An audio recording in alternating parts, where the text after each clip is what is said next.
And could you tell us a bit about who are like the big names you've managed to interview over the years?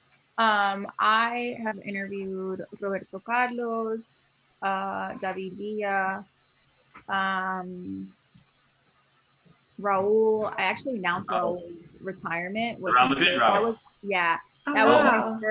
first big interview, and he actually said he was like, "Listen, I want you to announce my retirement." I was like, oh, "What?"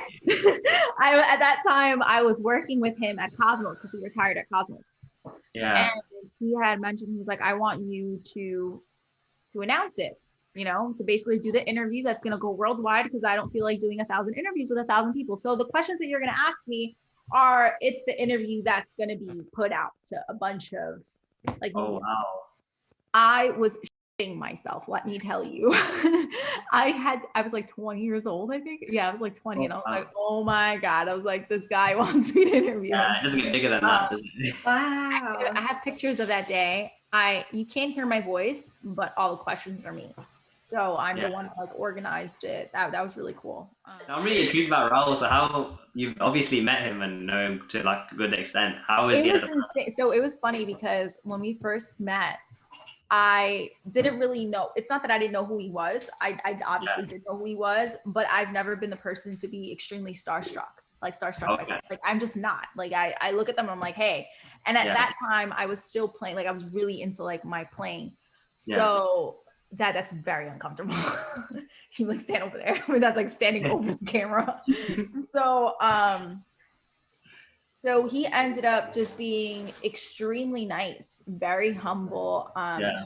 And he would see me practice by myself after my interviews. Like Yeah.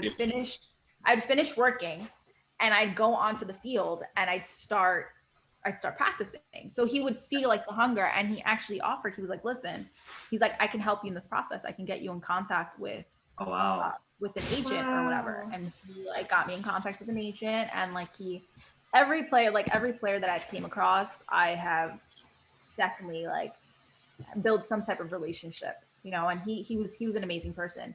And I think being in the public eye, like how he was, it was Hmm. very uncomfortable for him. So that's why he didn't like doing interviews, because it's annoying. Like you literally walk out and people are on top of you. You go to eat, people are on top of you. Like people don't understand, like, yes, it's cool, but fame really isn't that cool when you're going through like a low point in your life, because Yeah. it's uncomfortable.